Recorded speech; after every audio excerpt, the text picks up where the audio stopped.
প্রিয় শিক্ষার্থী বন্ধুরা, আশা করি তোমরা সবাই ভালো আছো আর এখন ভালো থাকতেই হবে এবং ভালো থাকবে সেই প্রার্থনাই করি। আজকের আমরা একাদশ দ্বাদশ শ্রেণীর রসায়ন দ্বিতীয় পত্রের পরীক্ষার ঠিক পূর্ব মুহূর্তে কী ধরনের প্রস্তুতি থাকা উচিত তা নিয়ে আজকে আলোচনা করব। তোমরা নিশ্চয়ই জানো রসায়ন দ্বিতীয় পত্রে 5টি অধ্যায় আছে এবং এই 5টি অধ্যায়ই খুবই গুরুত্বপূর্ণ। তোমরা হয়তোবা জেনেছো যে রসায়ন দ্বিতীয় পত্রের সিলেবাসটা রসায়ন প্রথম পত্রের চেয়ে তুলনামূলক একটু বড়, আবার সময়ও কম। তো সে কারণেই অনেক সময় প্রস্তুতি হয়তোবা সঠিকভাবে নেওয়া যায় না এই সময়ের তুলনায়।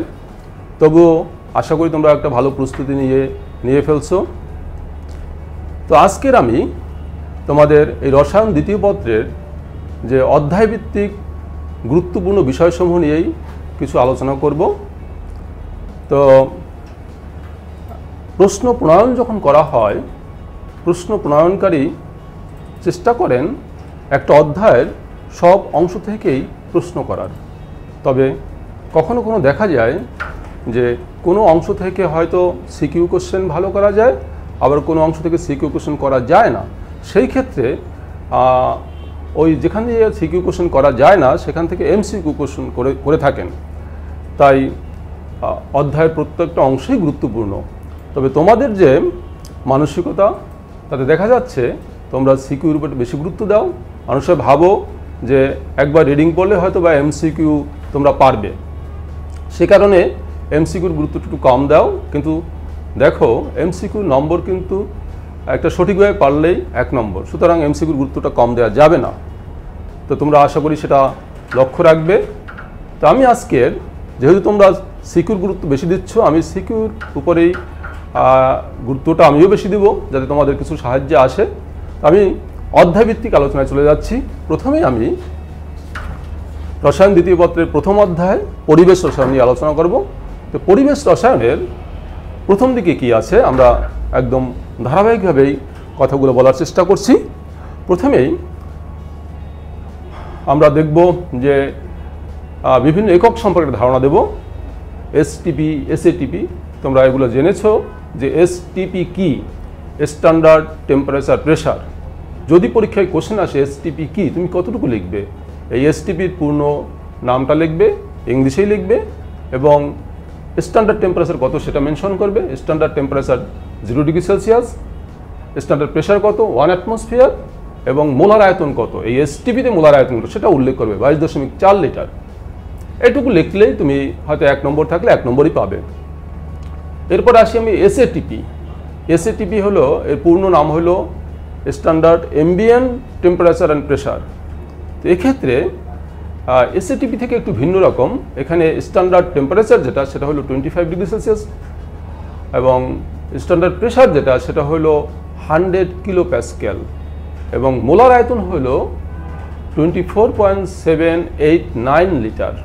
তো সেই ব্যাপারে তোমাদের একটু লক্ষ্য রাখতে হবে, যদি পরীক্ষা কোনো আসে তো এতটুকু লিখলেই তোমাদের হবে। এরপরে আসি আমরা গ্যাসের সূত্রসমূহ। তোমরা হয়তোবা জেনেছো, আমি এর আগেও এর উপরে ক্লাস নিয়েছিলাম 10 মিনিটস স্কুলে। সেখানে আমি এই চ্যাপ্টার সম্পর্কে যে গুরুত্বপূর্ণ বিষয় সেখানে আলাপ করছিলাম। তো আজকের আমি অত ডিটেলসে যাব না। এখানে তোমাদের পরীক্ষার পূর্ব মুহূর্তে যেগুলো বেশি তোমাদের দরকার সেইগুলো নিয়ে আলাপ করব। তো প্রথমে গ্যাসের সূত্রের ক্ষেত্রে প্রথমে আসে বয়েলের সূত্র। বয়েলের সূত্র আমরা জানি এখানে তাপমাত্রা স্থির এবং চাপের সাথে আয়তনের একটা সম্পর্ক। কি সম্পর্ক? আমরা এটা লিখতে পারি যে আয়তন যদি ভি হয়, ভি সমানুপাতিক 1/p যখন টি স্থির। এটা হলো বয়েলের সূত্র। আমরা এর বিবৃতি দিতে পারি যে স্থির তাপমাত্রায় নির্দিষ্ট ভরের কোনো গ্যাসের আয়তন প্রযুক্ত চাপের ব্যস্তানুপাতিক। এটা হলো বয়েলের সূত্র। এখান থেকে আমরা এই সূত্র থেকে আবার পাই পিভি সমান কে। এর মানে হলো স্থির তাপমাত্রায় আমরা চাপ এবং আয়তন গুণফলটা সবসময় স্থির থাকবে। যদি চাপ পরিবর্তন করি সেই অনুসারে আয়তনও পরিবর্তন হবে এবং দুটো গুণফল স্থির থাকবে। তো এরা লেখচিত্রটা যদি আমি আঁকি একটু রাখতে পারি এখানে, দেখো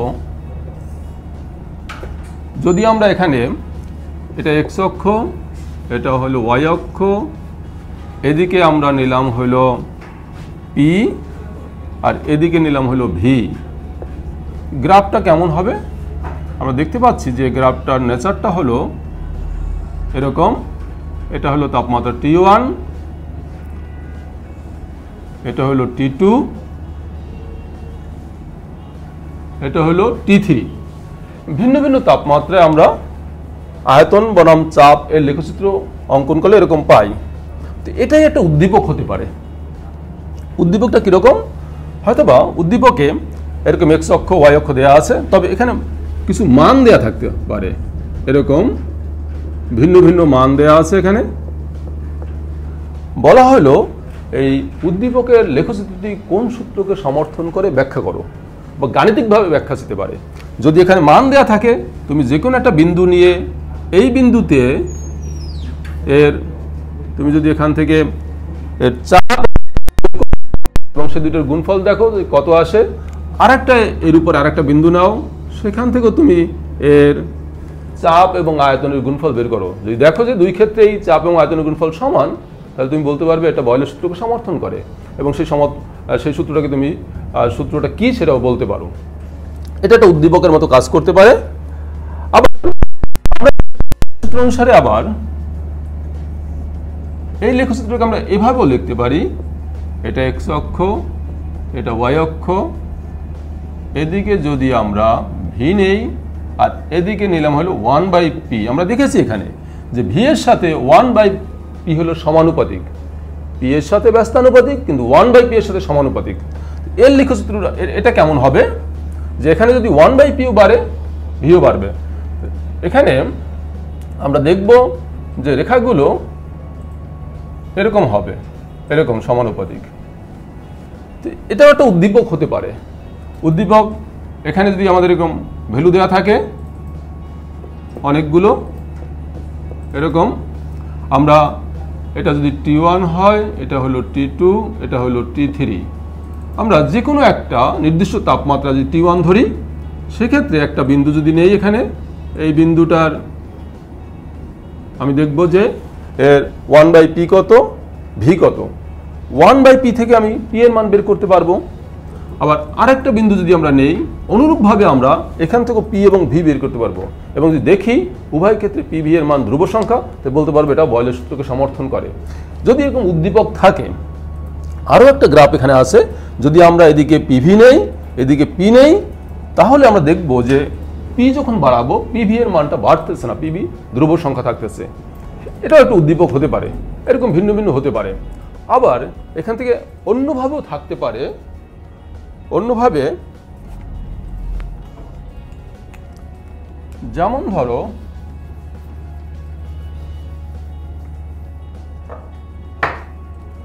এখানে যদি এভাবে থাকে, দুটো ভিন্ন টেবিল আছে দেয়া, এই দুইটা টেবিল, এখানে এটা হলো পার্ট সংখ্যা। যদি আমরা দেখি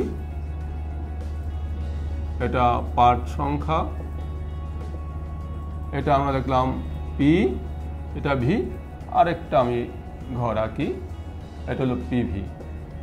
এখন পার্ট সংখ্যা 1, সেখানে আমরা প্রেসার নিলাম 1 অ্যাটমসফিয়ার, এখানে আয়তন নিলাম আমরা 100 মিলিলিটার, এখানে pv হবে 100, এরকম যদি হয়। পার্ট সংখ্যা 2, সেখানে আমরা প্রেসার বাড়ালাম, প্রেসার হলো 2, আর এখানে আয়তন হলো 50, এখানে 100 থাকলো। এখানে আমরা প্রেসার বাড়ালাম 4, এটা হলো 25, এটা 100। এরকম অনেক সময় ডাটা দেয়া থাকে, বলা হয় এই উপরের সারণীর বা উদ্দীপকের প্রদত্ত ডাটাসমূহ কোন সূত্রকে সমর্থন করে ব্যাখ্যা করো। সেক্ষেত্রে তুমি এটা যে পি বাড়তেছে, ভি কমতেছে, সুতরাং পি ভি এর বা ভি পি এর ব্যস্তানুপাতিক পরিবর্তিত হচ্ছে, আবার পি ভি এর মানটা স্থির থাকতেছে, সেখান থেকে বলতে পারো এটা বয়লের সূত্রকে সমর্থন করে, সূত্রটা লিখতে পারো। এর সাথে যদি আর একটু কানেকশন থাকে, যদি এটা এরকম হয়,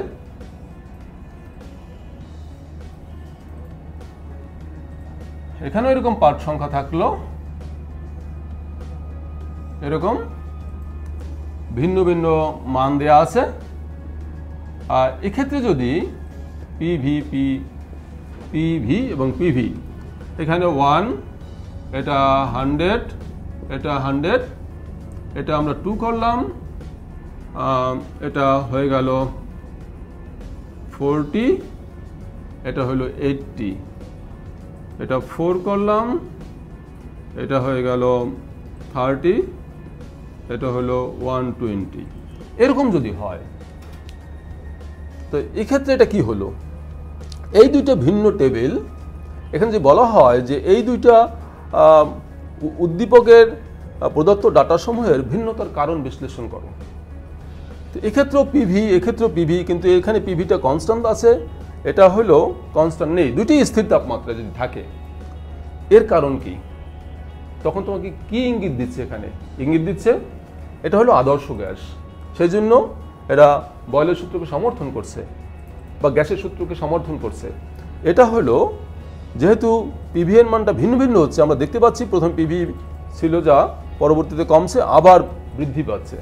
তো এটা আমরা যেটুকু জেনেছি, সেখানে বাস্তব গ্যাসের ক্ষেত্রে এরকম হতে পারে, সেখানে আয়তন ত্রুটি আছে, চাপ ত্রুটি আছে। তো বলতে হবে যে ভিন্নতার কারণ হলো এটা একটি বাস্তব গ্যাস, আর বাস্তব গ্যাসের ভিন্নতা কেন, সেখানে আয়তন ত্রুটি এবং চাপ ত্রুটি দিয়ে ব্যাখ্যা করতে পারবে। এইভাবে প্রশ্ন অনেক সময় আসে, তো তোমরা এদিকে একটু খেয়াল রাখবে। আর এর কিছু গাণিতিক সমস্যা আছে, সেটাও দেখবে। পরে আসি আমি চার্লসের সূত্রে। চার্লসের সূত্রের ক্ষেত্রে দেখো, চার্লসের সূত্রের ক্ষেত্রে আমরা লিখতে পারি ভিটি, মানে টি একটা নির্দিষ্ট তাপমাত্রা, সেই তাপমাত্রায় আয়তন সমান লিখতে পারি 0 ডিগ্রি সেলসিয়াস তাপমাত্রায় আয়তন প্লাস 0 ডিগ্রি সেলসিয়াস তাপমাত্রায় আয়তন ইন্টু T/273। আমরা এটা জানি চার্লসের সূত্র। এখান থেকে আমরা একটা রূপ পাই ভি সমানুপাতিক টি, এটা হলো পরম তাপমাত্রা, যখন পি স্থির। এখন এই সূত্র থেকে যদি আসে, দেখাও যে পরম শূন্য তাপমাত্রায় সকল গ্যাসের আয়তন তাত্ত্বিকভাবে শূন্য হয়, তো আমি কিভাবে দেখাবো? তখন আমি কি করব, এই যে চার্লসের প্রকৃত সূত্রটা, সেখানে পরম শূন্য তাপমাত্রা আমি জানি -273 ডিগ্রি সেলসিয়াস। আমি টি এর পরিবর্তে সেই মান যদি বসাই -273 ডিগ্রি সেলসিয়াস, এটা 273 কাটাকাটি গিয়ে -1 থাকে, তাহলে V0 -V0 হয় 0 হয়। আমি দেখাতে পারবো যে -273 ডিগ্রি সেলসিয়াস তাপমাত্রায় গ্যাসের আয়তন শূন্য হলো। এটা হলো গাণিতিকভাবে দেখালাম। আর লেখচিত্রের সাহায্যে আমরা দেখাতে পারি, এই যেহেতু চাপ স্থির, আমরা ওয়াই অক্ষে ভি নেব, এক্স অক্ষে আমরা নিব হলো তাপমাত্রা, এবং দেখব ভিন্ন ভিন্ন স্থির চাপে সব রেখাগুলোই একটা বিন্দুতে এসে মিলিত হয়, এবং সেই বিন্দুর তাপমাত্রা হলো -273 ডিগ্রি সেলসিয়াস, এবং সেই বিন্দুর আয়তন হলো 0, মানে শূন্য আয়তন। তো আমরা বলতে পারি যে -273 ডিগ্রি সেলসিয়াস তাপমাত্রায় আয়তন শূন্য। এভাবে চার্লসের সূত্র থেকে কোশ্চেন আসতে পারে, আর গাণিতিক সমস্যা তো আছেই। তারপরে আসি আমরা বয়েল এবং চার্লসের সমন্বয় সূত্র। এই বয়েল এবং চার্লসের সমন্বয় সূত্রের ক্ষেত্রে P1 V1/T1 = P2 V2/T2। এখানে যে গাণিতিক সমস্যাগুলো আসে, সেটা হলো কোনো গ্যাসকে যদি পানির নিম্নমুখী অপসারণ দ্বারা সংগ্রহ করা হয়, এবং সেই সংগৃহীত গ্যাসের যে চাপ, সেই চাপ হয়তো দেওয়া আছে, কিন্তু আমরা যখন সমীকরণে ব্যবহার করব, তখন এই সংগৃহীত গ্যাসের চাপ আর সমীকরণের চাপ আমরা নেব, সেটা এক না কিন্তু। কারণ যখন পানির নিম্নমুখী অবস্থান দ্বারা সংগ্রহ করলাম, তখন ওই গ্যাসের সাথে কিছু জলীয় বাষ্প আছে, ফলে ওই গ্যাসের চাপ মূলত জলীয় বাষ্পের চাপ আর শুষ্ক গ্যাসের চাপ। তো আমি যখন সমীকরণে ব্যবহার করছি, তখন কিন্তু শুষ্ক গ্যাসের চাপটাই ব্যবহার করা উচিত। সেই জন্য যে চাপ ওখানে দেওয়া থাকবে, সেখান থেকে আমি জলীয় বাষ্পের চাপটা বিয়োগ করে যে শুষ্ক গ্যাসের চাপ পাবো, সেটাকে আমরা সমীকরণে ব্যবহার করব। এটা একটু মনে রাখতে হবে, অনেক সময় এই ভুলটা হয়ে যায়, অনেক ছাত্র ভুল করে বসে। আর তারপরে আসি আমরা ডাল্টনের আংশিক চাপ সূত্র, খুবই ইম্পর্টেন্ট একটা সূত্র, এবং এখান থেকে উদ্দীপক থাকে। তো এই জিনিসটা একটু ভালোভাবে বুঝতে হবে। ধরো এখানে আমরা একটা গ্যাস পাত্র নিলাম, এখানে আর একটা গ্যাস পাত্র এখানে আছে। দুইটা গ্যাস পাত্রে ভিন্ন গ্যাস। এখানে ধরো এটা এ, এটা বি। এখানে তাপমাত্রা আমরা ধরলাম এটা 25 ডিগ্রি সেলসিয়াস, এটাও 25 ডিগ্রি সেলসিয়াস। আবার এর চাপ একটা দেয়া আছে, ধরো এটা 1 অ্যাটমসফিয়ার P1, এটার চাপ P2 ইজ ইকুয়াল টু ধরে নাও এটা 2 অ্যাটমসফিয়ার। এটার আয়তন দেয়া আছে V1 সমান 25 মিলিলিটার, এটা V2 সমান দেয়া আছে ধরো 40 মিলিলিটার। এটার ভর আমরা M1 ধরলাম, এই গ্যাসটার ভর ধরলাম হলো 0.5 গ্রাম। এটা M2, এটা ভিন্ন গ্যাস, এটা ধরলাম আছে হলো 1.2 গ্রাম, এরকম আছে। আমরা এই দুটো গ্যাসকে একটা নল দিয়ে আমরা সংযুক্ত করলাম, এবং যদি আমরা এটাকে খুলে দেই তখন গ্যাস দুটো মিশ্রিত হবে। তো মিশ্রিত গ্যাসের চাপ কত হবে এটা অনেক সময় আসে, এটা গ নম্বরের কোশ্চেন হতে পারে। তখন আমি কি লিখব? আমি জানি PV সমান P1 V1 plus P2 V2। P1 V1 P2 V2 দেয়াই আছে, আর এই ভিটা হলো V1 প্লাস V2, মানে যখন মিশ্রিত করলাম মোট আয়তন হলো V1 প্লাস V2।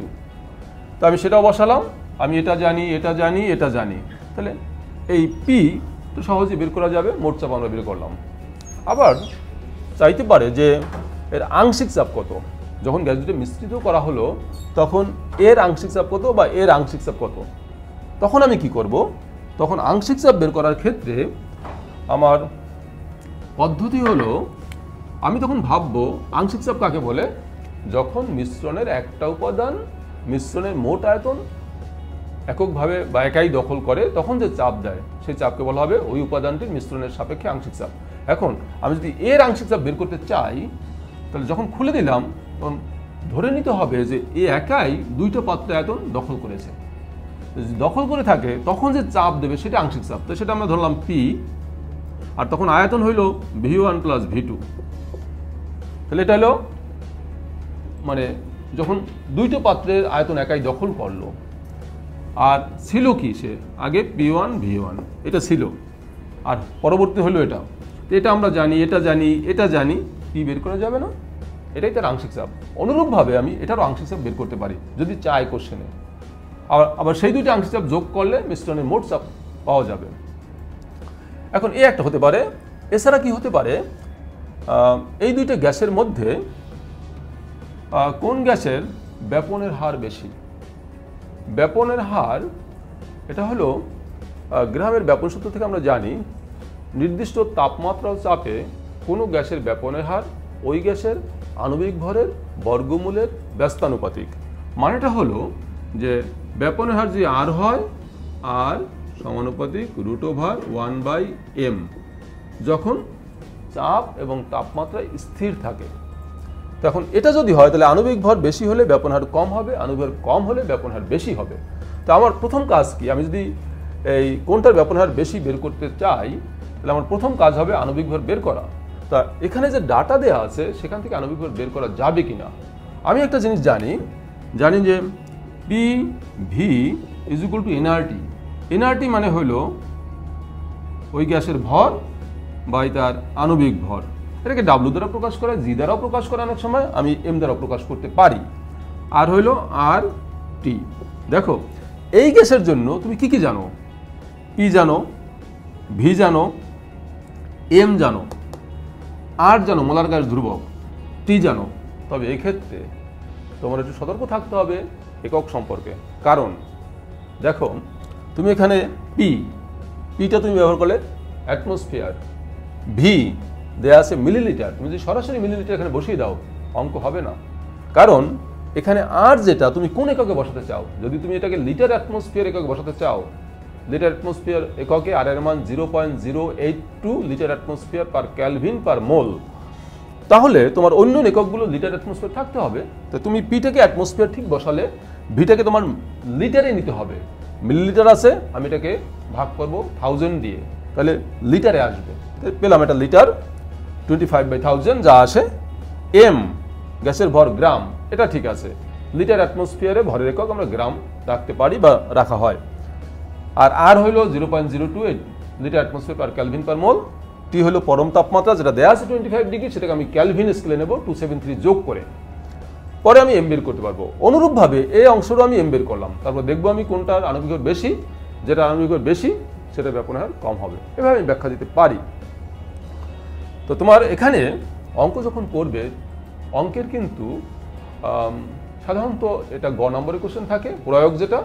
তো এই গ নম্বর কোশ্চেনে যে 3 নম্বর, এই 3 নম্বর কীভাবে ডিস্ট্রিবিউট করা হয়েছে, তুমি সমীকরণ যদি লিখতে পারো 1 নম্বর পাবে, পাশে যদি ডাটাগুলো সঠিকভাবে লিখতে পারো একক সহ 1 নম্বর, আর সমীকরণের ডাটাগুলো বসিয়ে যদি ক্যালকুলেশন সঠিকভাবে করতে পারো তাহলে আর 1 নম্বর। এই 3 নম্বর ডিস্ট্রিবিউট। এখন তুমি যদি শুধু সমীকরণটা লিখতে পারো 1 নম্বর পেলে, তার সাথে ডাটা লিখতে পারলে আর 1 নম্বর পেলে, ক্যালকুলেশন না করতে পারলে তুমি 2 নম্বর কিন্তু পাবে। মানে আগের যে পদ্ধতিগুলো ছিল, তুমি যে কোনো একটা অংশ ভুল গেলে কিন্তু 0 পেতে, এখন কিন্তু এই সৃজনশীল পদ্ধতিতে এই জিনিসটা নেই। সুতরাং তোমার এই জিনিসগুলো একটু খেয়াল রাখতে হবে। এখন দেখো এই একটা অংশ গেল, আবার হতে পারে এই দুইটা গ্যাসের মধ্যে কোনটি তরলীকরণ করা সহজ। এখন তরলীকরণ করা সহজ কোনটা হবে, আমরা জানি যার আণবিক ভর বেশি, যার বেশি, বাস্তব গ্যাসের বিচ্যুতির যে কারণসমূহ, আয়তন ত্রুটি, চাপ ত্রুটি, সেখানে আমরা দেখেছি যেটার আণবিক ভর বেশি তার আন্তঃনবিক শক্তি বেশি, তারা খুব তাড়াতাড়ি কাছে আসে। তো এক্ষেত্রে আমি যদি আণবিক ভর বের করতে পারি, তো সেখানে ব্যাখ্যা করব যে যার আণবিক ভর বেশি তাদের আন্তঃনবিক শক্তি বেশি, সুতরাং তারা কাছাকাছি আসবে, সে কারণে তাদেরকে তরলীকরণ করা সহজ হবে। তো সেটা আমরা বলতে পারবো। এরপরে এরকম এখানে ভিন্ন ভিন্ন অনেক কোশ্চেন আসতে পারে। তো এটা হল ডাল্টনের আংশিক চাপ সূত্র। এরপরে আসি আমরা গ্রাহামের ব্যাপন সূত্রে। গ্রাহামের ব্যাপন সূত্রে দিয়ে কি আসতে পারে, দেখো গ্রাহামের ব্যাপন সূত্রে আমরা একটা সমীকরণের সাহায্যে অনেক কিছুই প্রকাশ করতে পারবো। V1/T1 by V2/T2 is equal to root over D2/D1 is equal to root over M2/M1। এখন আমার যে অংশ লাগে, যখন যেটা লাগে আমরা সেটা প্রয়োগ করতে পারবো, বা এখানে আমি আরও লিখতে পারতাম R1/R2, এটাও লেখা যায়। একটা সমীকরণ সাথে আমরা গ্রাহামের যত প্রয়োগ আছে সবগুলোই আমরা এখানে প্রকাশ করলাম। এখন এখানে গ্রাহামের সূত্র, ধরো একটা গ্যাস পাত্র আছে বা দুইটা ভিন্ন গ্যাস পাত্র নির্দিষ্ট তাপমাত্রা এবং চাপে আছে, সেখান থেকে একটা নির্দিষ্ট সময় দুইটা গ্যাস পাত্র থেকেই গ্যাসের আয়তন কমতে থাকলো, এবং হয়তোবা বলা আছে যে এতটুকু আয়তন কমলো, তো বলা হলে এই দুটোর মধ্যে কোনটার ব্যাপন হার বেশি। তো এখন আমি কিভাবে বের করব? আমি এখানে এই যে সূত্র প্রয়োগ করি যে আয়তন আমরা বসাতে পারি, যেহেতু একই সময় T1 এবং T2 সমান, তো V1 V2 মান দেয়া আছে। আর যদি এখানে ওই দুইটা গ্যাসের মধ্যে একটা আণবিক ভর দেয়া থাকে, আর একটা বের করা যাবে, বা একটার বাষ্প ঘনত্ব দেয়া থাকে আর একটা বাষ্প ঘনত্ব বের করা যাবে। এভাবে অনেক সময় প্রশ্ন আসে। আর একটা কোশ্চেন গুরুত্বপূর্ণ, সেটা হলো ধরো একটা কাঁচ নল, আমরা এখানে তুলা আছে, তুলারকে আমরা সিক্ত করলাম কোনো একটা উপাদান দ্বারা, ধরো HCl, আমরা তো জানি HCl দ্বারা সিক্ত করলাম। আর যদি এটা HCl হয়, আর এদিকে তুলা দিয়ে আমরা এটা অ্যামোনিয়া বা অন্য কোনো গ্যাসীয় উপাদানও থাকতে পারে, অথবা HCl অ্যামোনিয়া নাই, হয়তো এমন ইঙ্গিত দেওয়া আছে তাতে বুঝলাম এখানে HCl অ্যামোনিয়াই আছে। তো বলা হলো যে দুইটা গ্যাসীয় উপাদান পরস্পরের কাছাকাছি এসে সাদা ধোঁয়া সৃষ্টি করে, বা এই গ্যাস দুইটার আণবিক ভর দেওয়া আছে। এরকম হয়তো ভিন্ন ভিন্ন তথ্য দিয়ে তোমাকে বোঝানো হলো যে এটা অ্যামোনিয়া এবং HCl, তুমি বুঝতে পারলেন। আবার এই নলটা এই যে এখান থেকে এই যে এটার দৈর্ঘ্য হলো দেয়া আছে 25 সেন্টিমিটার, ধরে নাও এটা 25 সেন্টিমিটার, এবং এই তুলা এখানে তুলা এই পর্যন্ত দেয়া আছে, এখানে তুলাটা ধরো এই যে এই পর্যন্ত দেয়া আছে, এইটুক হলো, এটাও 5 সেন্টিমিটার, এটাও 5 সেন্টিমিটার। তাহলে এই টিউবের কোন অবস্থানে, মানে HCl প্রান্ত থেকে কত দূরত্বে বা অ্যামোনিয়া প্রান্ত থেকে কত দূরত্বে, মানে কোন অবস্থানে সাদা ধোঁয়া উৎপন্ন হবে, যদি এরকম কোশ্চেন থাকে তুমি কি করবে? এটা একটা ভালো কোশ্চেন।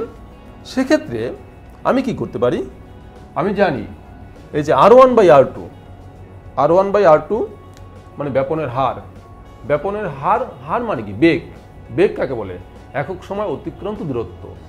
অতিক্রান্ত দূরত্ব মানে আমরা যদি দূরত্বটাকে সময় দিয়ে ভাগ করি তাহলে বেগ পাবো বা হার পাবো। আমি সেটা যদি প্রয়োগ করি এখানে, তাহলে এই যে R1/R2, আমি এখানে জানি R1/R2 সমান √M2/M1। তুমি এখানে R1 এর পরিবর্তে কি লিখতে পারো?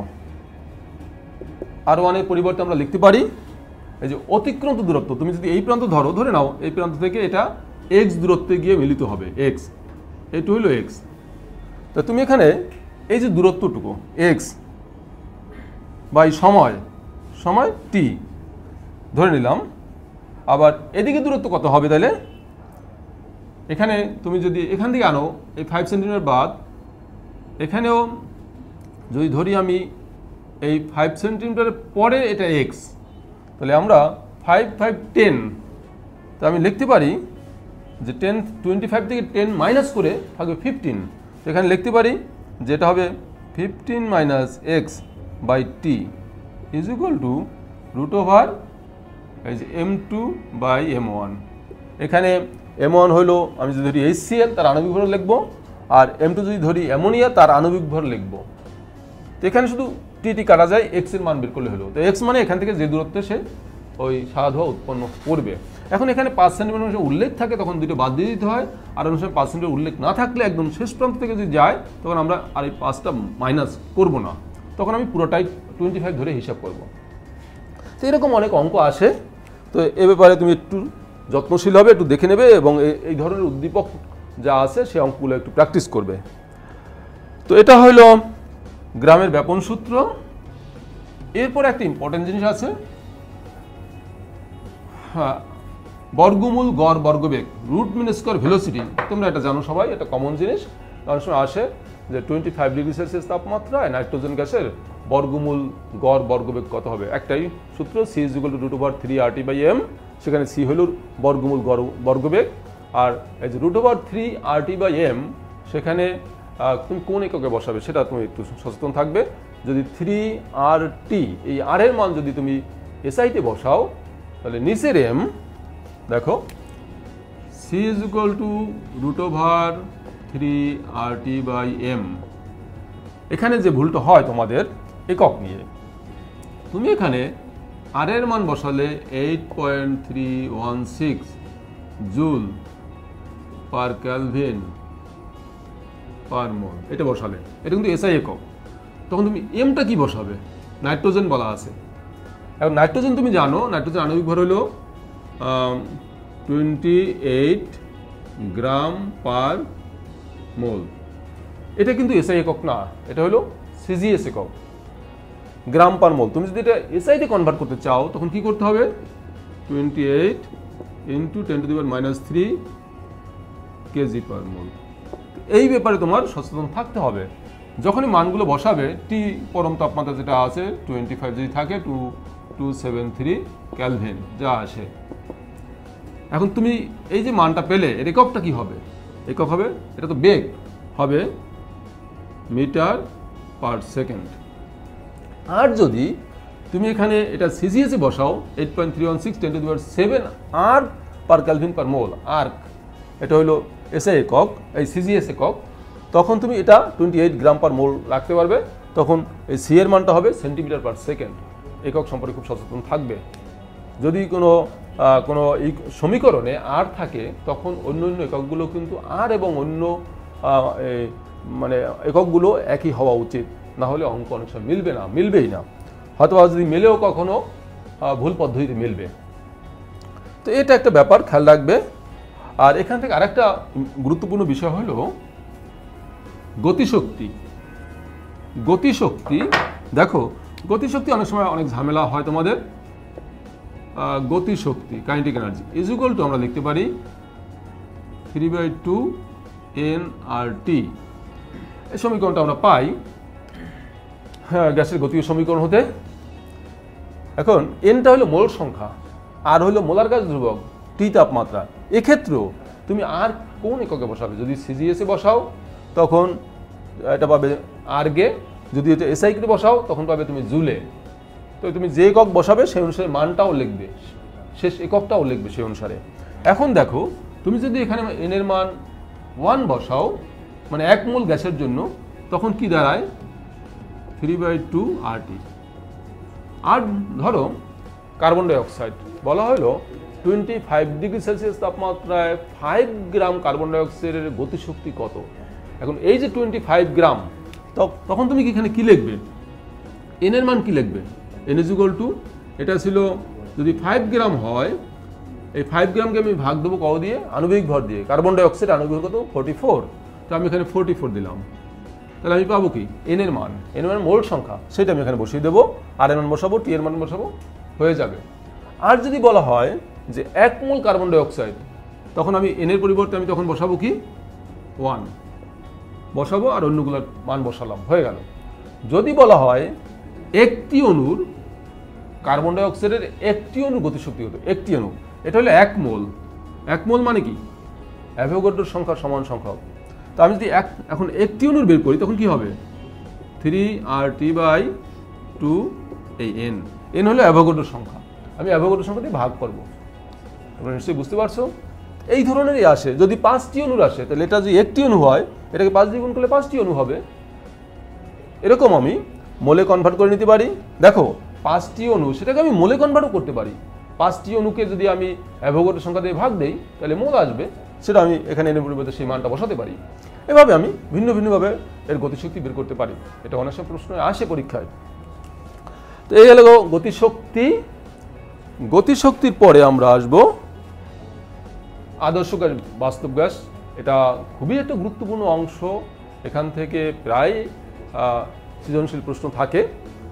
আদর্শ গ্যাস, বাস্তব গ্যাস কাকে বলে, এদের অনেক পার্থক্য আসে, এবং বাস্তব গ্যাসের বিচ্যুতির কারণ। তো বাস্তব গ্যাসের বিচ্যুতির কারণের ক্ষেত্রে তুমি 2টা কারণ দর্শাবে, একটা হলো আয়তন ত্রুটি এবং চাপ ত্রুটি। আয়তন ত্রুটির ক্ষেত্রে আমরা দেখেছি যে আদর্শ গ্যাসের ক্ষেত্রে গ্যাস অণুর কোনো আয়তন নেই, সে কারণে গ্যাস যে পাত্রেই রাখা হয় সেই পাত্রের সমস্ত জায়গায় সে ছুটোছুটি করতে পারে, সমস্ত আয়তন সে দখল করতে পারে। কিন্তু বাস্তব গ্যাসের ক্ষেত্রে যেহেতু গ্যাস অণুর আয়তন আছে, যদিও সেটা খুব কম কিন্তু আছে, সেজন্য সেই আয়তনটা আমরা বিবেচনা যদি করি তাহলে গ্যাস পাত্রের মোট আয়তন থেকে গ্যাস অণুর আয়তন বিয়োগ করে যে আয়তন পাওয়া যায় সেই আয়তনটুকে গ্যাস অণুসমূহ ছুটোছুটি করতে পারে। সেই জন্যই আদর্শ গ্যাস থেকে একটা বিচ্যুতি দেখা দেয়। আবার চাপের ক্ষেত্রে একই রকম, গ্যাস যদি আমরা আদর্শ ধরি, তা আদর্শ গ্যাস অণুর আন্তঃআণবিক আকর্ষণ শক্তি নেই, মুক্তভাবে ছুটোছুটি করে। ফলে যখন তারা ওই গ্যাস পাত্রের দেয়ালে ধাক্কা দেয়, তখন যেহেতু গ্যাস অণুর আন্তঃআণবিক শক্তি নাই, সেহেতু ওর যে চাপ, সে প্রকৃত চাপে আমরা পাই। কিন্তু বাস্তব গ্যাসের ক্ষেত্রে ওদের আন্তঃআণবিক শক্তি আছে, ফলে একটা গ্যাস যখন ওয়ালিকে ধাক্কা দিবে তখন কিন্তু তার সে প্রকৃত ধাক্কাটা সে দিতে পারবে না। কেন? কারণ ওর সারাউন্ডিংসে, ওর চারপাশে যে গ্যাস অণু আছে তারা ওকে টেনে ধরবে, আকর্ষণ করবে। সেই জন্য এখানে আমরা প্রকৃত চাপটা পাবো না। তো সুতরাং এই চাপটা এখানে বিবেচনা করতে হবে। তো এইভাবে দুটো সংশোধনী আছে, একটা হলো চাপ ত্রুটি, একটা হলো আয়তন ত্রুটি। এবং এই আয়তন ত্রুটি এবং চাপ ত্রুটির সাহায্যে আমরা একটা সমীকরণ প্রতিষ্ঠা করেছি, সেটা হলো ভ্যান ডার ওয়ালসের সমীকরণ। তো এটা অনেক সময় আসে পরীক্ষায়, সেটাও একটু দেখবে তোমরা, এটা খুব গুরুত্ব সহকারে দেখবে। এখানে যে লেখচিত্র আছে সেটা ভালো করে বোঝার চেষ্টা করবে। এর বিচ্যুতির কারণ কি তোমরা দেখবে সেখানে, যে গ্যাস অণুর আকার যত বড় হয় তত বিচ্যুতি বেশি হচ্ছে, গ্যাস অণু যত ছোট হচ্ছে, যেমন আমরা দেখেছি হিলিয়াম, হাইড্রোজেন, সেক্ষেত্রে আদর্শ গ্যাসের কাছাকাছি চলে আসছে, বিচ্যুতিটি কম হচ্ছে। এই আয়তন ত্রুটি, চাপ ত্রুটির কারণে এটা হয়। এছাড়া এই অংশের এই অধ্যায়ের শেষের দিকে কিছু আরও গুরুত্বপূর্ণ বিষয় আছে। তার মধ্যে আমরা যেমন অ্যাসিড এবং ক্ষার এর বিভিন্ন মতবাদ আছে। আরহেনিয়াস মতবাদ, ব্রনস্টেড লাউরির মতবাদ, লুইসের মতবাদ। তো এই মতবাদগুলো দেখবে, তাতে সেই মতবাদ অনুসারে ভিন্ন ভিন্ন মতবাদ অনুসারে অ্যাসিড এবং ক্ষারের সংজ্ঞা অনেক সময় আসে। ব্রনস্টেড লাউরির মতবাদ অনুসারে অনুবন্ধী অ্যাসিড অনুবন্ধী ক্ষার কাকে বলে, সবল অ্যাসিড অনুবন্ধী ক্ষারক দুর্বল হয় কেন, দুর্বল অ্যাসিড অনুবন্ধী ক্ষারক সবল হয় কেন, এসব ব্যাখ্যা অনেক সময় চায়। তারপরে আছে হলো বিশুদ্ধতার মানদণ্ড। যে কোনো একটা পদার্থ সেটা কতটুকু বিশুদ্ধ তার কিছু প্যারামিটার আছে। তার মধ্যে pH, BOD, COD, DO, TDS, total dissolved solid. তো এইগুলো একটু তোমরা ধারণা নিবে। তারপরে আছে অ্যাসিড বৃষ্টি, অ্যাসিড বৃষ্টির কারণ, অ্যাসিড বৃষ্টির সম্ভাবনা, সিএফসি ওজোন স্তর কীভাবে ক্ষয় করে, এবং পরিবেশ দূষণ বা দূষক, বিভিন্ন গ্যাসীয় বা পানির যে দূষকসমূহ এ সম্পর্কে ধারণা নিবে। তো এই অধ্যায় মোটামুটি এটুকু ছিল আলোচ্য বিষয়। এটা অধ্যায়টা খুবই গুরুত্বপূর্ণ এই অর্থে, কারণ এই অধ্যায়ের যে প্রশ্নসমূহ তুমি যদি সঠিকভাবে লিখতে পারো একদম পূর্ণ নম্বরই পাবে। সেই জন্য তোমরা এটাকে খুব গুরুত্ব সহকারে দেখবে, এবং প্রশ্ন সিলেকশনের ক্ষেত্রে যদি তোমার ভালো প্রস্তুতি থাকে এই অধ্যায়ের উপর, তো এখান থেকে কোশ্চেন করা মনে হয় ভালো হবে, কোশ্চেনে উত্তর করা ভালো হবে। তো এই অধ্যায় এখানেই শেষ। এরপরে আসি আমরা দ্বিতীয় অধ্যায়। দ্বিতীয় অধ্যায় আমরা প্রিয় শিক্ষার্থী বন্ধুরা, তোমাদের কাছে আমরা অনেক শুনতে পাই যে দ্বিতীয় অধ্যায় এটা এত বড়, এবং এই অধ্যায় একদিকে পড়লে নাকি আরেকদিকে ভুলে যাও তোমরা।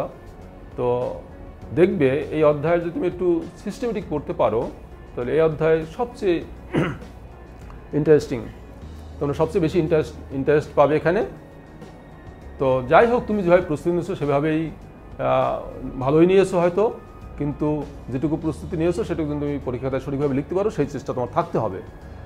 সেই জন্য বাকি সময়টুকু তোমার সেভাবে আন্তরিকভাবে চেষ্টা করতে হবে। এই অধ্যায়ে প্রথম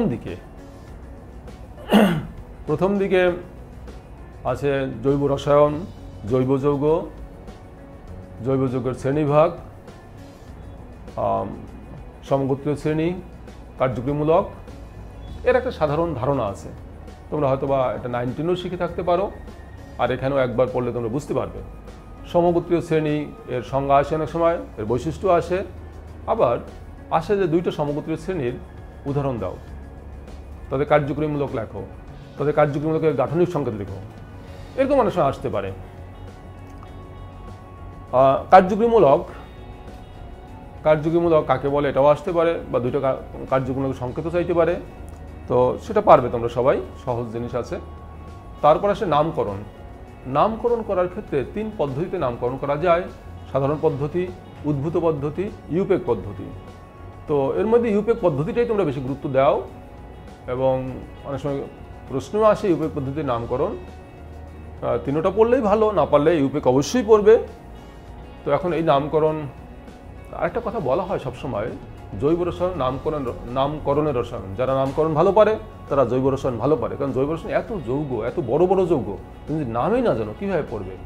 কয়টার তুমি সংকেত, গাঠনিক সংকেত এগুলো মুখস্থ রাখবে? এটা সম্ভব না। সেই জন্য নামকরণটা ভালোভাবে শিখতে হবে। আশা করি তোমরা সেটা শিখেছো। এখন নামকরণ দিয়ে একটা প্রশ্ন অনেক সময় আসে। নামকরণের পরে আসে হলো সমানতা। এটা খুবই গুরুত্বপূর্ণ। নামকরণ সমানতা মিলে অনেক সময় একটা পূর্ণ প্রশ্ন থাকে। সমানতার ক্ষেত্রে সমানতার শ্রেণীবিভাগ এবং আণবিক সংকেতের সাহায্যে যে ভিন্ন ভিন্ন গাঠনিক সংকেত প্রস্তুত করে তার নামকরণ করা, এটাও পরীক্ষা আসে। আর এছাড়া অনেক সময় স্পেসিফিক জ্যামিতিক সমানতা, আলোক সমানতা, তার উদাহরণ চায়, সংজ্ঞা চায়, বা এ সম্পর্কে ডিটেলস ব্যাখ্যাও চায়, বা উদ্দীপকের মধ্যে এমন ইঙ্গিত দেওয়া আছে যেটা জ্যামিতিক সমানতাকে বোঝাচ্ছে বা আলোক সমানতাকে বোঝাচ্ছে। সুতরাং তোমাকে এই অংশটা খুব গুরুত্ব সহকারে পড়তে হবে। আলোক সমৃদ্ধ থেকে আবার কাইরাল কার্বন, রেসিমিক মিশ্রণ, এনানসিওমার, মেসোযৌগ এই সম্পর্কে একটা ধারণা তোমার রাখতে হবে, শুধু সংজ্ঞাগুলো এবং একটা উদাহরণ। এখন সমানুতার ক্ষেত্রে পরীক্ষায় অনেক সময় সংকেত দেওয়া থাকে, শুধু সংকেত। সেই সংকেত থেকে বলা হয় যে এই সংকেত দ্বারা সম্ভাব্য সমানুগুলোর নাম ও সংকেত লেখো। আবার অনেক সময় এই সংকেত দ্বারা উৎপন্ন সমগোত্র শ্রেণীর মধ্যে তুমি কীভাবে পার্থক্য করবে বা কীভাবে শনাক্তকরণ করবে। আমি একটা উদাহরণ দেই।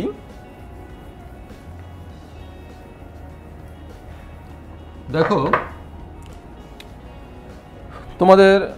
তোমরা হয়তো অনেকে জানো যে অনেক সময় দুটো ভিন্ন সমগোত্রের শ্রেণীর একটা সাধারণ সংকেত দ্বারা প্রকাশ করা যায়। যেমন ধরো, আমরা CnH2n+2O একটা সাধারণ সংকেত। এ দ্বারা আমরা প্রস্তুত করতে পারি অ্যালকোহল, আবার প্রস্তুত করতে পারি আমরা ইথার। দুইটা সমগোত্রের শ্রেণী দিয়ে তৈরি করা যায়। এখন আমি সেই অ্যালকোহল এবং ইথার যে যৌগগুলো তৈরি করা যায় সেগুলো আমি লিখে তারপরে যদি একটু লেস থাকে যে এই সমগোত্রের শ্রেণীগুলো তুমি কীভাবে পার্থক্য করবে, অ্যালকোহল এবং ইথারকে কীভাবে পার্থক্য করা যায়, তো তখন তোমার জানতে হবে যে অ্যালকোহল ইথারের পার্থক্যকরণ কী। অ্যালকোহল আমি একটু উদাহরণ দিয়ে বুঝাই। যেমন ধরো, যদি এখানে থাকে C4H10O, আমি এখান দিয়ে তৈরি করতে পারি অ্যালকোহল। যদি হয় অ্যালকোহল তৈরি করা যাবে, কার্বন সংখ্যা যেহেতু 4টা, আমি দুই একটা উদাহরণ দিচ্ছি শুধু পার্থক্যটা বোঝানোর জন্য, তোমরা এগুলো পারবে আশা করি। CH2OH এই সংকেত লেখার সিস্টেম হলো কার্বন 4টা, আমি প্রথম 4টা কার্বন দিব। যেহেতু অ্যালকোহল লিখতেছি, OH থাকবে, যে কোনো একটা কার্বনের সাথে OH দেবো। কার্বনের যে 4টা হাত, বাকি হাতগুলো আমি অবশ্যই হাইড্রোজেন দ্বারা পূর্ণ করবো, তাহলে সংকেত হয়ে যাবে। এখন এই OH এর অবস্থানটা ভিন্ন ভিন্ন। এখানে আছে 1 নম্বর কার্বনে, আমি এটা 2 নম্বর কার্বন নিতে পারি, 2 নম্বর কার্বন, বা এখানে আরও শাখা তৈরি করে ভিন্ন ভিন্ন সমাণু তৈরি করতে পারি। তো সে প্র্যাকটিস মনে হয় তোমাদের আছে। এটা অ্যালকোহল। ধরো ইথার হতে পারে কি? ইথারের কার্যক্রমমূলক ও আমি লিখতে পারি CH3O CH2CH3, বা ধরো আমি এখানে এটা এভাবে লিখতে পারতাম CH3CH2O CH2CH3, দুইটাই হয় এখানে। আর একটা কি হবে? আচ্ছা, যাকে তো আমরা এরকম ভিন্ন ভিন্ন সমাণু তৈরি করতে পারবো। এখন এই দুটো সমগোত্রের শ্রেণীর মধ্যে আমরা কীভাবে পার্থক্য করব? এটা অ্যালকোহল, এটা ইথার। আমি একটা সাধারণ বিক্রিয়া জানি। দেখো, যদি অ্যালকোহল হয় ROH, এর সাথে যদি আমি PCl5 যোগ করি, তাহলে তৈরি হবে RCl, আর তৈরি হবে POCl3, আর তৈরি হবে HCl। আর যদি আমি ইথার নেই, দেখো আমি উদাহরণটা নিয়ে একটা সাধারণ সংকেত নিলাম, তুমি যে কোনো জায়গায় প্রয়োগ করতে পারবে এটা। যদি আমি ইথার নেই, এর সাথে যদি আমি PCl5 যুক্ত করি, তাহলে হবে এখানে হবে RCl, আর হবে POCl3, HCl হবে না। কীভাবে পার্থক্য হলো আমি এই দুটো বিক্রিয়া ঘটালাম এবং আরেকটা কাজ করলাম।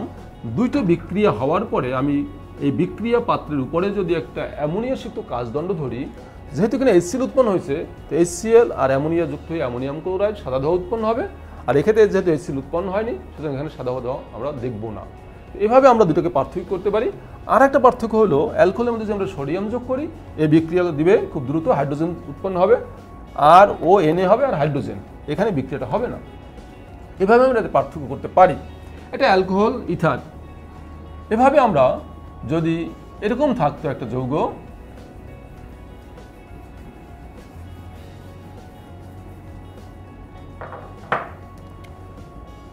এরকম একটা যৌগ আছে, এ দিয়ে কি তৈরি করা যায়?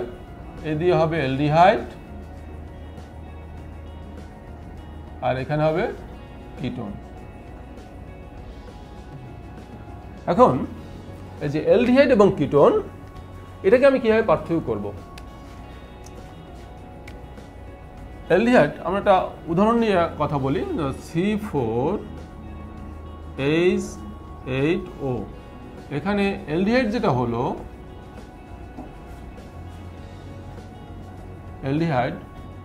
অ্যালডিহাইডের কার্যকরীমূলক CHO, যেহেতু 4টা কার্বন, একটা গেল CHO তে আরো 3টা থাকবে, তো আমি লিখতে পারি এটা একটা উদাহরণ CH3 CH2 CH2 CHO।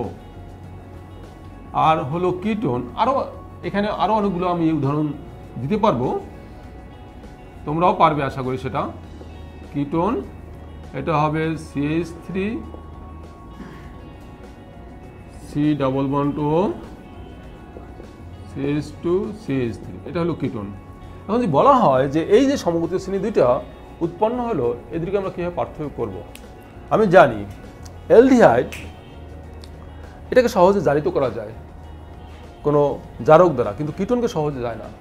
তো আমরা যদি এখানে টলেন বিকারক বা ফেলিং দ্রবণ যুক্ত করি, তাহলে টলেন বিকারক যোগ করলে, মানে আমরা টলেন বিকারক হলো অ্যামোনিয়াযুক্ত সিলভার নাইট্রেট দ্রবণ, তো এখানে সিলভারের একটা মানে একটা অধক্ষেপ তৈরি হবে, বা আমরা ফেলিং দ্রবণ যুক্ত করলে কিউপ্রাস অক্সাইডের একটা অধক্ষেপ তৈরি হবে, লাল অধক্ষেপ, কিন্তু কিটোন সেই বিক্রিয়া দিবে না।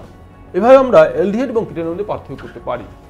তো এভাবে অনেক সময় পরীক্ষায় লেজ জুড়ে দেয়, তো তুমি যদি ভালোভাবে প্রস্তুতি নাও, আশা করি এখানে এইসব জায়গায় সমস্যা হবে না। তো এটা হলো সমগোত্রীয়, এটা হলো সমানুতা দিয়ে, ধরো এরকম সংকেত দিয়ে বলা হয় এর সম্ভাব্য সমানুগুলোর নাম ও সংকেত লিখো, এবং উৎপন্ন সমগোত্রীয় শ্রেণীর মধ্যে তুমি কীভাবে পার্থক্য করবে সেটা কোনো সমীকরণের সাহায্যে ব্যাখ্যা করো বা সমীকরণের সাহায্যে দেখাও, তখন তোমার এইভাবে ব্যাখ্যা করতে হবে। এরপরে আসি আমরা অ্যারোমেটিক যৌগের ক্ষেত্রে। অ্যারোমেটিক যৌগ কাকে বলে, সেখানে হাকেলের নীতি অবশ্যই বলতে হবে।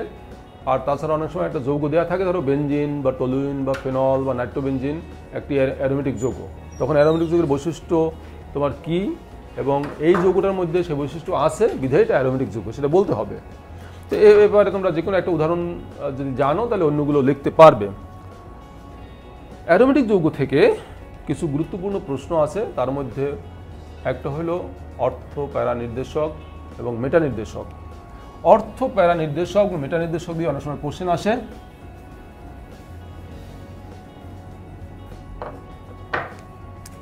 দেখো অর্থ প্যারা নির্দেশক কারা? অর্থ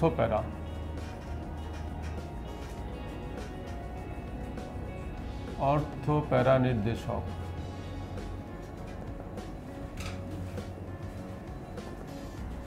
আমি কয়েকটা উদাহরণ দিলাম, যেমন ধরো CH3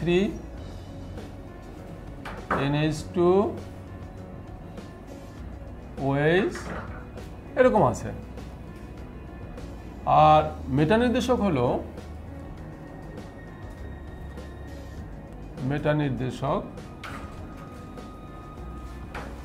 যেমন ধরো NO2 CHO COOH এরকম আরও আছে, সায়ানাইড ইত্যাদি। এখন এই অর্থ প্যারা নির্দেশক বেনজিন, এই অর্থ প্যারা নির্দেশককে সক্রিয়কারী গ্রুপও বলা হয়, কিন্তু কেন বলা হয় বা এই অর্থ প্যারা নির্দেশক গ্রুপগুলোর বৈশিষ্ট্য কি? ধরো একটা বেনজিন, এখানে একটা অর্থ প্যারা নির্দেশক গ্রুপ আছে CH3, এর উপস্থিতিতে বেনজিন বলয় ইলেকট্রন ঘনত্ব বৃদ্ধি পায়, কারণ এদের ইলেকট্রন দান করার ক্যাপাসিটি বেশি। বেনজিন বলয় ইলেকট্রন টানে, তো এখানে এদের যেমন দেওয়ার টেন্ডেন্সি বেশি, বেনজিন বলে ইলেকট্রন টানার টেন্ডেন্সি বেশি, সেই জন্য ওরা দেয়, এ গ্রহণ করে এবং এখানে ইলেকট্রনের ঘনত্ব বৃদ্ধি পায়। আর ইলেকট্রন ঘনত্ব বৃদ্ধি পেলে যারা ইলেকট্রনকে আকর্ষণ করে, ইলেকট্রন আকর্ষণ বিকারক, তারা সহজে এসে বেনজিন বলয়ের সাথে যুক্ত হতে পারে। এই জন্য এদের উপস্থিতিতে বেনজিন বলয়ের অন্যের সাথে যুক্ত হওয়ার টেন্ডেন্সি বেড়ে যায়, এই জন্য এদেরকে বলা হয় সক্রিয়কারী গ্রুপ। আর এদের উপস্থিতিতে বেনজিন বলয়ের এটা রেজোনেন্স কাঠামো থেকে তোমরা হয়তো দেখছো যে আমরা একটা যদি বুঝাই, এখানে দেখো যে কোনো একটা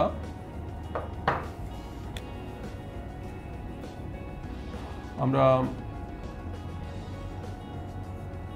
দেখো আমরা এভাবে লিখলাম, এটা হলো NH2 ধরে নাও, এখানে দুইটা মুক্ত ইলেকট্রন আছে,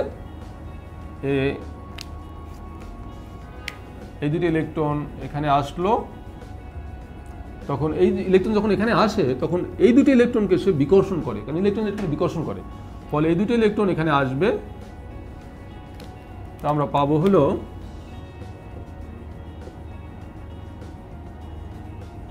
এরকম একটা স্ট্রাকচার পাবো NH2, আর এই যে দুটো ইলেকট্রন এখানে আসলো, এই সেই দুটো ইলেকট্রন একটা বন্ধন করলো, আর এই দুটো ইলেকট্রন এখানে এসে এখানে একটা মাইনাস, একটা কোশ্চেন থাকে এখানে, আমরা দেখলাম এখানে দুইটা ইলেকট্রন মাইনাস একটা, কেন একটা ইলেকট্রন তো একটা মাইনাস, দুইটা ইলেকট্রন দুইটি মাইনাস হওয়া উচিত, একটা মাইনাস হলো এটা একটা সমযোজী বন্ধন। এই সমযোজী বন্ধনের যে দুইটা ইলেকট্রন, একটা এই কার্বনের একটা এই কার্বনের, যখন দুইটা ইলেকট্রন ওর কাছে আসলো, যেটা ওর ইলেকট্রন সেটা ওর কাছে আসলে একটা নেগেটিভ পজিটিভ কিছুই হবে না, শুধু একটা ইলেকট্রন অতিরিক্ত এসেছে, সেই জন্য দুইটা ইলেকট্রন দেখাচ্ছে কিন্তু সাইন হলো একটা মাইনাস। এরপরে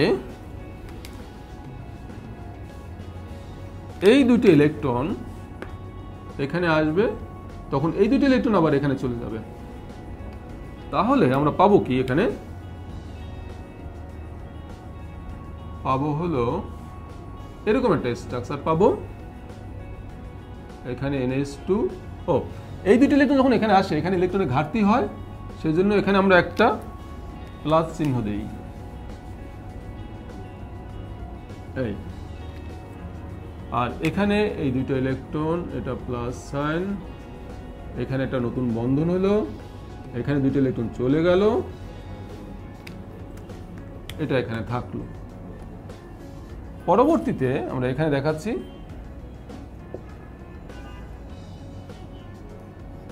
এখানে এখানে এটা হলো, আর এই দুটো ইলেকট্রন এখানে যাবে, এই দুটো ইলেকট্রন এখানে চলে যাবে, তখন আমরা পাবো এখানে প্লাস সাইন ছিল, এটা এটা এখানে একটা বন্ধন হলো, আর এই দুটো ইলেকট্রন এখানে গেল। এর পরবর্তীতে যেটা হবে, এই দুটো ইলেকট্রন এখানে আবার আসবে, আর এটা আবার ঠিক আগের জায়গায় ফিরে যাবে। তাহলে আমরা কি পেলাম, পেলাম হলো এটা NH2, আর এখানে আবার সেই ইলেকট্রন দুইটা এখানে ফিরে গেল, আর এখানে এটা বন্ধন হলো, এটা হলো, এটা হলো। এখানে একটা জিনিস লক্ষ্য করলাম যে ইলেকট্রনগুলো এইভাবে সবসময় ঘুরতেই থাকে, তো ঘোরার কারণে এখানে আমরা দেখতে পাচ্ছি এই অবস্থানে, এই অবস্থানে, এবং এই যে এই অবস্থান, এই অবস্থান, এই অবস্থান, এই অবস্থানে ইলেকট্রন ঘনত্ব বাড়ে, সেই জন্য দ্বিতীয় যে গ্রুপটা আসবে সেটা এই তিন অবস্থানে এসে যুক্ত হতে পারে। আর এই তিন অবস্থানগুলো কি, এই দুটো অর্থ, এটা প্যারা, এটা অর্থ, এটা অর্থ, এটা প্যারা, এই জন্য আমরা বলি অর্থ প্যারা নির্দেশক, এবং অর্থ প্যারা নির্দেশক গ্রুপগুলো সক্রিয়কারী গ্রুপ। এখান থেকে একটা কোশ্চেন আসে, মেটা গ্রুপগুলো এই তারা বেনজিন বলয় থেকে ইলেকট্রন টানে, ফলে এখানে এখানে এখানে ইলেকট্রন ঘনত্ব হ্রাস পায়। তো এই তিন জায়গায় যে ইলেকট্রন ঘনত্ব হ্রাস পায়, তাহলে এই যে দুইটা গ্রুপ অবস্থান থাকে এটা মেটা, এই দুটো জায়গায় ইলেকট্রন ঘনত্ব তুলনামূলকভাবে বেশি থাকে, মানে বেশি হয় না কিন্তু ওদের চেয়ে এখানে বেশি থাকে, সেই জন্য ইলেকট্রন আকর্ষী গ্রুপগুলো এখানে সে যুক্ত হয়, এই জন্য ওদেরকে বলা হয় মেটা নির্দেশক গ্রুপ। কারা? সাধারণত যে সমস্ত মূলকের মধ্যে দ্বিবন্ধন বা ত্রিবন্ধন থাকে, দেখো এখানে এগুলোর মধ্যে দ্বিবন্ধন আছে, কিন্তু তুমি হয়তো বুঝতে পারছো, নাইট্রো গ্রুপ আমরা লিখতে পারি এরকম, এটা হলো একটা নাইট্রো গ্রুপ, দ্বিবন্ধন আছে, আবার CH এর মধ্যে দ্বিবন্ধন আছে, তো এগুলো হলো মেটা নির্দেশক গ্রুপ। তো এটা হলো সক্রিয় নিষ্ক্রিয়কারী গ্রুপ বলা হয়। জৈব বিক্রিয়ার প্রকারভেদের ক্ষেত্রে এখানে কিছু বিশেষ প্রশ্ন হলো, যেমন ইলেকট্রন আকর্ষী দ্রুত বিক্রিয়া, মার্কভ-নিকোভের সূত্র এবং এর কৌশল, এটা খুব গুরুত্ব সহকারে দেখবে। তারপরে আছে ইলেকট্রন আকর্ষী প্রতিস্থাপন বিক্রিয়া, বিশেষ করে বেনজিনের ক্ষেত্রে, যেমন হ্যালোজেনেশন বিক্রিয়া, সালফোনেশন বিক্রিয়া, নাইট্রেশন বিক্রিয়া, ফিডেল ক্রাফ অ্যালকাইলেশন বিক্রিয়া, ফিডেল ক্রাফ অ্যাসিলেশন বিক্রিয়া। এটা খুব গুরুত্বপূর্ণ, খুব কমন জিনিস, এগুলোও দেখবে ভালো করে। তারপরে আছে হলো কেন্দ্রাকর্ষী প্রতিস্থাপন বিক্রিয়া। কেন্দ্রাকর্ষী প্রতিস্থাপন বিক্রিয়ার মধ্যে দুটো বিক্রিয়া খুবই গুরুত্বপূর্ণ, একটা হলো SN1 এবং SN2। তো এখানে এই তিনটা বিক্রিয়া তোমরা খুব গুরুত্ব সহকারে দেখবে। আমি আবারও বলছি, একটা হলো ইলেকট্রন আকর্ষী দ্রুত বিক্রিয়া, একটা হলো ইলেকট্রন আকর্ষী প্রতিস্থাপন বিক্রিয়া, যেটা বেনজিন রিংয়ের ক্ষেত্রে বেশি প্রযোজ্য, আর একটা হলো কেন্দ্রাকর্ষী প্রতিস্থাপন বিক্রিয়া, যেটা হলো SN1 SN2। এখান থেকে একটা কোশ্চেন অনেক সময় আসে। তো এই হলো মোটামুটি তোমার বিক্রিয়ার প্রকারভেদ। এরপরে আসি আমরা, এখানে কিছু প্রস্তুতি আছে, যেমন alkane, alkene, alkyne, alcohol, aldehyde, ketone, carboxylic acid, amine, amide. এক্ষেত্রে তুমি অ্যালকেন, অ্যালকিন, অ্যালকাইন, অ্যালকোহল এগুলোর প্রস্তুতি এবং শনাক্তকরণ দুইটাই পড়বে ভালো করে। আর প্রস্তুতি প্রত্যেকটা অনেকগুলো প্রস্তুতি আছে, শনাক্তকরণ আছে, সেগুলো ভালো করে দেখবে। কিন্তু এখান দিয়ে হয়তোবা উদ্দীপক নির্ভর অনেক প্রশ্ন থাকতে পারে। আর পার্থক্যর ক্ষেত্রে যেমন ইথিন ইথেনের পার্থক্যকরণ, বা অ্যালকেন অ্যালকিনের পার্থক্যকরণ, বা অ্যালকিন অ্যালকাইনের পার্থক্যকরণ, বা অ্যালডিহাইড কিটোনের পার্থক্যকরণ, বা অ্যালকোহল ইথেনের পার্থক্যকরণ, এগুলো খুব গুরুত্ব সহকারে দেখবে। আর অনেক সময় অ্যালকোহলের মধ্যে আবার প্রাইমারি, সেকেন্ডারি, টার্সিয়ারি অ্যালকোহলের পার্থক্য আসে, সেটাও তোমার দেখতে হবে লুকাস বিকারকের সাহায্যে বা অন্য পদ্ধতি যদি পারো। একটা পড়লেও হবে। এখানে এই যে লুকাস বিকারকের সাহায্যে প্রাইমারি, সেকেন্ডারি, টার্সিয়ারি অ্যালকোহলের পার্থক্য, এটা অনেক সময় সংকেত দিয়ে বলে এখানে কী কী অ্যালকোহল তৈরি হয় এবং সেই অ্যালকোহলের মধ্যে তুমি কীভাবে পার্থক্য করবে। তো সেটা তুমি গুরুত্ব সহকারে দেখবে। তারপরে হলো কিছু বিক্রিয়ার মধ্যে গুরুত্বপূর্ণ বিক্রিয়া হলো যেমন ওজনীকরণ বিক্রিয়া, ক্ষারীয় কেমিনোফোরের সাথে বিক্রিয়া, যেটা জারণ বিক্রিয়া। এটা হতে পারে ইথিন, হতে পারে ইথাইন, হতে পারে বেনজিন, এর সাথে ওজনের বিক্রিয়া খুব গুরুত্ব সহকারে দেখবে। আবার অ্যালকাইনের সাথে একটা বিশেষ বিক্রিয়া হলো 2% mercuric sulphate, 20% sulphuric acid, 60 degree Celsius তাপমাত্রায় পানির সাথে অ্যালকাইনের বিক্রিয়া। সেটা হতে পারে ইথাইন, হতে পারে প্রোপাইন, তো হতে পারে বিউটাইন। এর সাথে বিক্রিয়া করে কী উৎপন্ন হবে, তো সেটা তোমার ভালো করে দেখতে হবে, খুব গুরুত্ব সহকারে এগুলো দেখবে। অ্যালকাইনের একটা কোশ্চেন অনেক সময় আসে, অ্যালকাইন ইথাইন অম্লধর্মী বা অ্যালকাইন 1 অম্লধর্মী। এর কারণ হলো যে প্রান্তিক যে ত্রিবন্ধন থাকে, সেই ত্রিবন্ধনের এসপি সংকরণে এস এবং পি এর যেহেতু শতকরা পরিমাণ সমান, সেহেতু এদের বন্ধন দৈর্ঘ্যটা একটু ছোটো হয়। ছোটো হওয়ার কারণে কার্বনের সাথে হাইড্রোজেনের যে এসপি সংকরণের বন্ধন ইলেকট্রনগুলো, সেটা কার্বনের দিকে বেশি আকর্ষিত হয়, ফলে হাইড্রোজেনটা ইলেকট্রন দিয়ে H+ আকারে সহজে মুক্ত হতে পারে, এই জন্য তারা অম্লধর্মী হয়। তো সেই ধরনের কোশ্চেন অনেক সময় আসতে পারে, এটাও দেখবে। এবং শেষের দিকে এমিন এবং জৈব অ্যাসিড। এমিনের ক্ষেত্রে এমিনের ক্ষারধর্মিতা অনেক সময় আসে যে মিথাইল এমিন, ডাইমিথাইল এমিন বা এনিলিন বা অ্যামোনিয়া, এর ক্ষারধর্মিতা কার চেয়ে কার বেশি। অ্যামোনিয়ার চেয়ে মিথাইল এমিনের বেশি কেন, মিথাইল এমিনের চেয়ে ডাইমিথাইল এমিনের বেশি কেন, তো বা এনিলিনের চেয়ে মিথাইল এমিনের বেশি কেন। তো এরকম ভিন্ন ভিন্ন কোশ্চেন আসে ক্ষারধর্মিতার, সেটা তোমরা একটু দেখবে। অথবা উদ্দীপকের মধ্যেও ইঙ্গিত দেওয়া থাকতে পারে, তুমি যেটা পড়বে এই যে ক্ষারধর্মিতার ব্যাখ্যা, সেটাই হয়তো উত্তর আকারে আসতে পারে। তারপরে আসে অ্যামাইড উভধর্মী। অ্যামাইডের একটা বিশেষ বিক্রিয়া হইল হফম্যান ক্ষুদ্রাংশকরণ বিক্রিয়া, যার সাহায্যে এমিন পাওয়া যায়, সেটা দেখবে। আবার এমিনের শনাক্তকরণও দেখবে একটু। তো এই হলো এমিন এবং অ্যামাইড। আর জৈব অ্যাসিডের ক্ষেত্রে জৈব অ্যাসিডের শনাক্তকরণ আসতে পারে, তার মধ্যে আবার মিথানোয়িক অ্যাসিড, ইথানোয়িক অ্যাসিডের পার্থক্য আসতে পারে। আবার মিথানোয়িক অ্যাসিড একাধারে অ্যাসিড এবং বিজারক হিসাবে কাজ করছে, সে ব্যাখ্যাও অনেক সময় চায়। এবং অ্যাসিডের যেমন ফর্মিক অ্যাসিড, ইথানোয়িক অ্যাসিড, এর মধ্যে কোনটা শক্তিশালী, কারণ ব্যাখ্যা করো। মানে যার হাইড্রোজেন আয়ন দেওয়ার ক্যাপাসিটি বেশি, তার অম্লত্ব বেশি হবে। তো সেটা তুমি একটু ভালো করে ব্যাখ্যা করবে। ওই COOH যুক্ত অ্যালকাইল গ্রুপের সংখ্যা অনুসারে, অ্যালকাইল গ্রুপের সংখ্যা যত বাড়ে তত ইলেকট্রন দান করার ক্যাপাসিটি বাড়ে, তত হাইড্রোজেনের সাথে বন্ধনটা তত মজবুত হয়, সহজে হাইড্রোজেন মুক্ত হতে পারে না। সেই কারণে ফর্মিক অ্যাসিডের চেয়ে ইথানোয়িক অ্যাসিডের বা মিথানোয়িক অ্যাসিডের চেয়ে ইথানোয়িক অ্যাসিডের শক্তিমাত্রা কম, এটাও একটু ভালো করে দেখবে। এবং শেষের দিকে আছে পলিমারকরণ, প্লাস্টিসিটি, পলিমারকরণের মধ্যে আবার 2 ধরনের আছে, একটা দ্রুত পলিমারকরণ এবং একটা ঘনীভবন পলিমারকরণ। ঘনীভবন পলিমারকরণের মধ্যে আবার নাইলন 66, ব্যাকেলাইট এগুলো একটু দেখবে। আর শেষের দিকে কিছু প্রস্তুতি আছে, যেমন টিএনটি, নাইট্রোগ্লিসারিন, প্যারাসিটামল, ফেনল এর প্রস্তুতি এবং শনাক্তকরণ। ফেনলের শনাক্তকরণ এবং প্রস্তুতি, ফেনলের সাথে ব্রোমিন পানির বিক্রিয়া, ফেরিক ক্লোরাইডের বিক্রিয়া, এটা হলো শনাক্তকরণের। তো এইগুলো একটু দেখবে। আর ডেটলের সংকেতটা কি সেটাও অনেক সময় আসতে পারে, সেটা দেখবে। এবং সর্বশেষ হলো এখান থেকে পেপটাইড বন্ড, গ্লাইকোসাইডিক বন্ড এর জাস্ট সংজ্ঞা। তো এই চ্যাপ্টারে এই ছিল বিষয়সমূহ। তো তোমরা আশা করি এই অংশগুলো গুরুত্ব সহকারে দেখবে, তাহলেই এই চ্যাপ্টার দিয়ে যে প্রশ্নসমূহ আসবে ভালো করতে পারবে। তবে এখানে ছাত্রদের মধ্যে একটা কাজ করে জৈব রসায়ন, এটা অনেক বড় চ্যাপ্টার এবং অনেক সময় ভুলে যায়, প্রশ্ন না লিখে পারলে ভালো হয়। কিন্তু তোমরা লক্ষ্য করে থাকবে যে এখানে যে প্রশ্নসমূহ তার উত্তর করা যদি তুমি পারো তাহলে খুব অল্প সময়ের মধ্যে উত্তর করা যায়, এবং উত্তরটা সঠিক হলে তুমি একদম ফুল নম্বর পাবে। সুতরাং তোমরা চেষ্টা করবে এই অংশ থেকে উত্তর করার, এবং সেজন্য একটা ভালো প্রস্তুতি নেবে। আশা করি তোমরা এই অংশ থেকে ভালো প্রশ্নের উত্তর দিতে পারবে। তো এই অংশ এখানে শেষ। তো